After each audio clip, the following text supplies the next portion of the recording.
استنى بس متعملش سكرول، لأن اللي هقوله ده ممكن يغير نظرتك لنفسك تماما. عمرك سألت نفسك ليه في راجل أول ما يدخل أي مكان الناس كلها تبصله من غير ما يعمل أي حاجة، وليه واحد تاني ممكن يقعد نفس القعدة ومحدش يحس بوجوده؟ الموضوع مش فلوس زي ما الناس فاكرة، ومش شكل ومش حظ خالص. الموضوع أعمق بكتير. الحقيقة إن في سر بسيط جدا بس أغلب الناس مش فاهمينه، وبيفضلوا طول عمرهم يحاولوا يبانوا جامدين وهم من جواهم مهزوزين. وده اللي بيفرق بين راجل تقيل وراجل عادي. الراجل التقيل مش بيجري ورا حد، مش بيحاول يثبت نفسه، مش محتاج يرفع صوته عشان يتسمع. هو بس موجود وده كفاية يخلي كل اللي حواليه يحسوا بيه. السر كله بيبدأ من جوه دماغك قبل أي حاجة، لأن لو أنت شايف نفسك قليل الناس كلها هتشوفك كده حتى لو معاك فلوس الدنيا.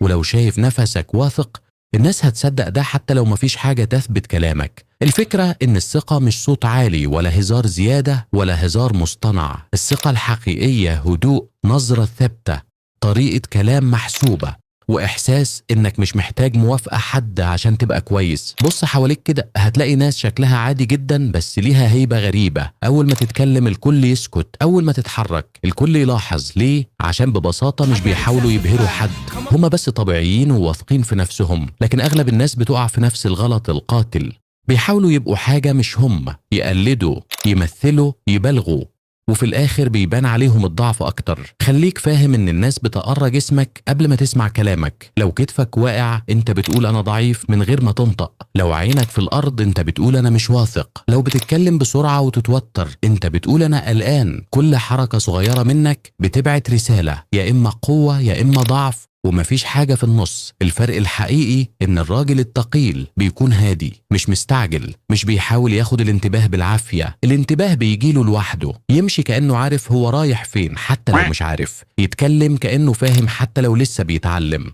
لأن الإحساس الداخلي هو اللي بيترجم لكل حاجة بره. وأخطر حاجة بقى إنك تفضل مستني تبقى كامل عشان تبقى واثق. ده عمره ما هيحصل، مفيش حد كامل. لكن في ناس قررت تبان واثقة وهي لسه في الطريق، وده اللي خلاها تكسب. السر مش إنك تبقى أحسن واحد في المكان، السر إنك تبقى مرتاح مع نفسك حتى لو مش الأحسن، لأن الراحة دي هي اللي بتديك الكاريزما اللي محدش يعرف يشتريها. ومن النهاردة لو عايز الناس تبصلك بشكل مختلف لازم تغير 3 حاجات حالا. وقف مستقيم كأنك شايل مسؤولية، بص قدام كأنك مش خايف، واتكلم بهدوء كأن كلامك مهم حتى لو بسيط. ومع الوقت هتلاقي الناس بتعاملك على الأساس ده، لأنهم ببساطة بيشوفوا اللي انت بتوريه لهم. فاهم بقى ليه في ناس بتجذب الكل حواليها؟ مش عشان هم أحسن، لكن عشان هم صدقوا نفسهم قبل ما يحاولوا يقنعوا أي حد تاني. جرب من دلوقتي ادخل أي مكان وكأنك واثق حتى لو مش حاسس بكده، ومع كل مرة هتصدق نفسك أكتر لحد ما تبقى فعلا الشخص اللي كنت بتتمنى تبقى عليه من الأول.